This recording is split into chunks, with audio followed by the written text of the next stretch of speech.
आपने यहीं रहना है, जो घरों में है वो निकलेंगे, आप उनकी इमदाद के लिए फिर यहाँ से पहुँचेंगे। उसका नक्शा और तरतीब क्या होगी वो आपको सूबाई जमातें बताएंगे इंशाअल्लाह। जब आप प्लान बी की तरफ जाएंगे तो ये हकीर भी आपके साथ शाना बशाना रहेगा इंशाअल्लाह। मौलाना ने प्लान बी की तरफ जाने का ऐलान कर दिया, साथ ही धरना भी जारी रहेगा। मगर इंटीरियर मिनिस्टर कह रहे हैं जाशा साहब क्या मौलाना फजलुर रहमान को बिठाए रखेंगे, उन्हें इतनी सहूलतें दे रहे हैं कि उनका दिल इस्लामाबाद में लग जाएगा और वो वज़ीर आज़म के इस्तीफे का मुतालबा भूल जाएंगे। सलीम साफ़ी साहब, सीनियर साफ़ी साहब हमारे साथ मौजूद हैं। सलीम साहब बहुत शुक्रिया। साफ़ी साहब, मौलाना प्लान बी पर चले गए, बताया नहीं कि क्या है। हुकूमत बड़ी कंफर्टेबल है, वो कह रहे हैं बैठे मौलाना, वो मजाक क्यों उड़ाना शुरू कर दिया उन्होंने। एग्जैक्टली मौलाना क्या सोच रहे हैं, हुकूमत संजीदा नहीं ले रही है उन्हें।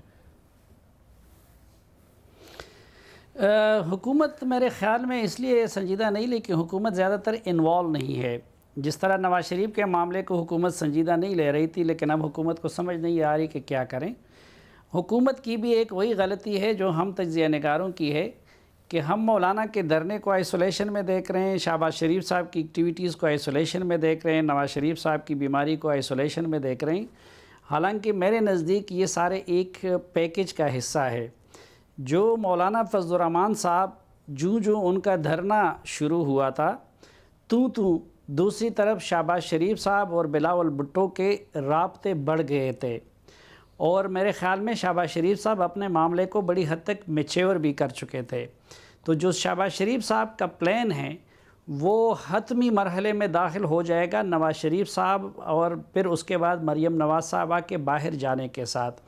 मौलाना फजलुर रहमान साहब के साथ संजीदा राब्ते उस वक्त से शुरू हुए हैं जब से सरकारी कमेटी के उनसे राब्ते ख़त्म हुए हैं और मुझे लगता है कि अब मौलाना का मामला भी बड़ी हद तक मैच्योर हो चुका है। उनके प्लान बी की तरफ जाना इस बात की अलामत है कि मौलाना को भी शायद कुछ मिल रहा है या जो कुछ वो चाहते थे तो वो उनको हासिल हो रहा है। इसीलिए आपने देखा कि ऊपर जो रहबर कमेटी की छतरी है उसको बरकरार रखा गया है। मौलाना के दबाव को, नवाज़ शरीफ साहब की बीमारी को एक तरफ पीपल्स पार्टी और मुस्लिम लीग नून की क़यादत केश कर रही थी और दूसरी तरफ वहाँ की सूरत हाल को मौलाना साहब केश कर रहे थे और जो मौलाना की बात नहीं मानी जा रही थी तो वो मजहबी कार्ड को हिला रहे थे। अब भी उनके पास मजहबी कार्ड इस्तेमाल करने का हरबा है उनके हाथ में वो कार्ड।